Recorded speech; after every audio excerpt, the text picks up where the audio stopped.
Hi YouTube, it's Janelle here, also known as MissBeHelpful, and in this video I'm gonna go right back to some Q&A. I know that topics related to money and personal finance like saving and budgeting and investing and taxes and insurance, these things can seem really complicated and confusing, and we don't learn about them in school. So on my channel, I'm here to just break those topics down for you guys and make them a little bit more enjoyable and approachable, more relatable, and hopefully fun for you guys to actually learn about these things and hear about other people's experiences with these things. So we're gonna jump right into this recording from Carlene. She has a situation that she's dealing with and she wants some advice. So here we go with Carlene's message. Hi, MissBeHelpful. My name is Carlene. I'm 22. I am a full-time student, and I live in Sacramento with my boyfriend in our apartment. My boyfriend was working a temp job for a while, and then they just let him off. And so now, most of the financial burden is on me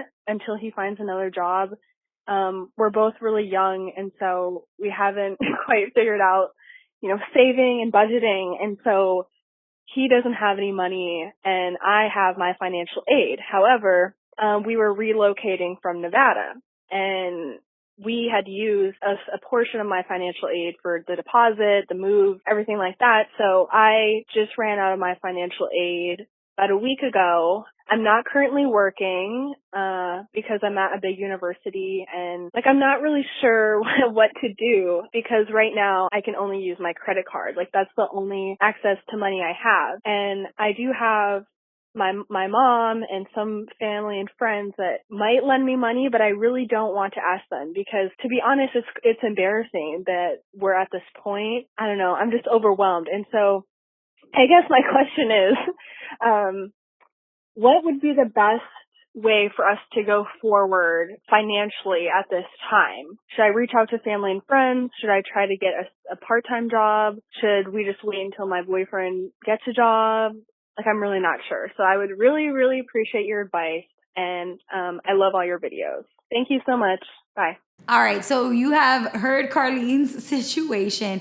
So first of all, Carlene, thank you so much for calling and leaving that message. I know that it's hard to open up about these things, and you even said that it's embarrassing to talk about these things. So I'm glad that you took that step and took the courage to call and talk about it. So thanks, girl. That is the first step that you needed to take, and I really appreciate it, especially on my platform here so other people can hear it and learn from it too. That being said, that's pretty much the only nice thing I'm gonna say to you, girl. Carlene, you need to get a job. You need to get a job.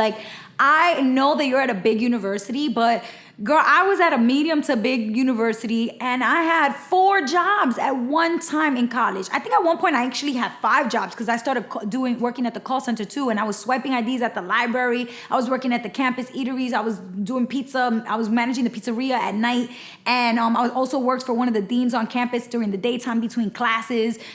Girl, I was hustling. And so you need to be hustling, especially given the fact that you used your financial aid money to put a deposit down on an apartment. And I'm sure that's actually very common. I know there's a lot of people that do use their financial aid money for other things that's not relevant to their education. But it's dangerous when you get into a pattern of doing it. It's okay if you do it, one time, if you needed to help you establish some, foundation for what you're doing and where you're gonna be at. You moved from Nevada, so I get it, girl. It's hard to make a big move like that. But at this point, I'm nervous that you're saying your boyfriend is not working. I know he's looking for a job, but he's not really bringing in income, and you're not working. And then, the reason why you say you're not working is because you're at a big university. That ain't a reason, girl. That's not a reason. I'm sorry. It just don't count. It's not credible. Only reason to not be working in my mind is if you have a disability of some sort and you need to get disability, funding, or if you really don't have the time. If you are, doing a residency at a hospital or something, you're on a medical track. I get it. Some people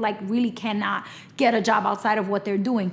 But if you have a fully capable body and mind and you're not working, girl, I'm sorry, you need to get a job. So that's step one. And I totally understand that you're embarrassed and you don't want to ask your family. But right now, if all you're doing is using credit cards, I imagine that if your family is able to help you, they would probably rather give you a little buffer money to help you out in this transitional time than have you go swiping credit cards and racking up debt at 20% interest rate.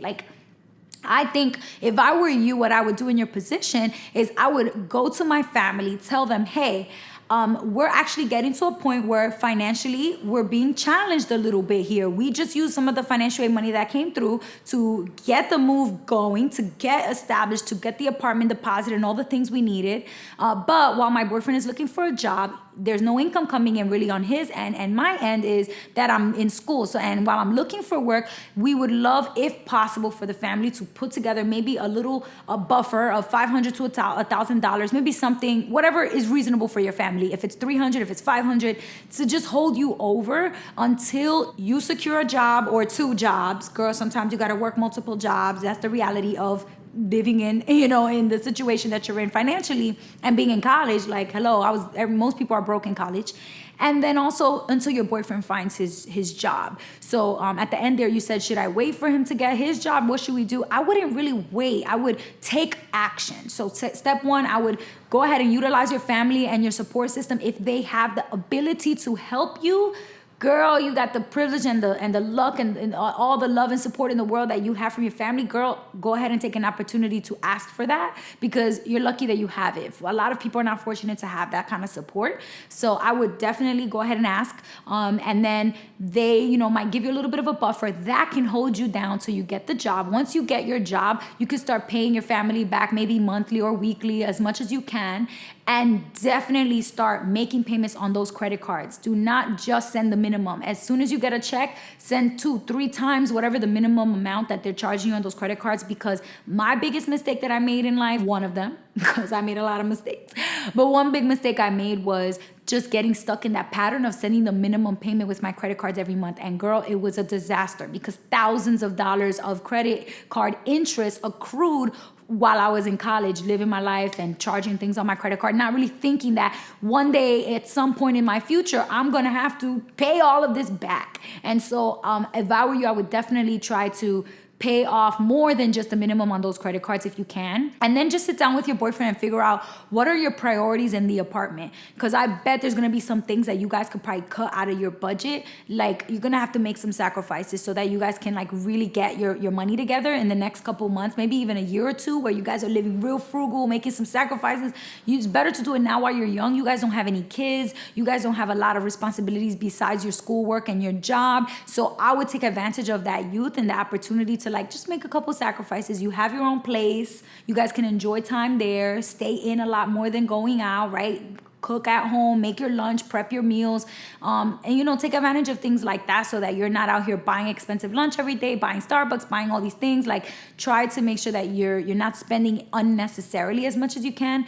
And then, girl, the answer to your problem is hustle. Hustle, hustle, hustle. Get as many jobs as possible. Get some side gigs. Work late nights. Work early mornings between classes. Pick up shifts. Do virtual assistant work. Social media marketing. Girl, all of it. Any of it. Anything. Just do something and get some money coming in. Because if you're in a position where you can work and you're not working, you gotta change something, girl. You gotta take advantage of the opportunity to work and earn some money. So hopefully that helps you out, girl. And any of you guys out there watching this video, if you have recommendations for Carlene in terms of things that she could do to bring in some income while she's in college. I know college is a lot. I know a big university has its burdens and its challenges, but I just truly am a believer that anybody who's in school studying needs to also be working. I mean, you have to. It's just really hard unless your parents are giving you money. It's very difficult to be in college, not work, and also be able to manage your finances. It's very hard. If you guys have questions that you want to submit to me, there's a number on the screen. Call, leave a Google voicemail, and I might just post it on my channel with a video response right here. If you want to send me an email instead, you can message me at MissBeHelpful@gmail.com. You can also find me on social media. I'm on Facebook, I'm on Instagram, I'm on Twitter, I'm on all the places. So you can message me there as well. But that's all I have. So till next time, peace.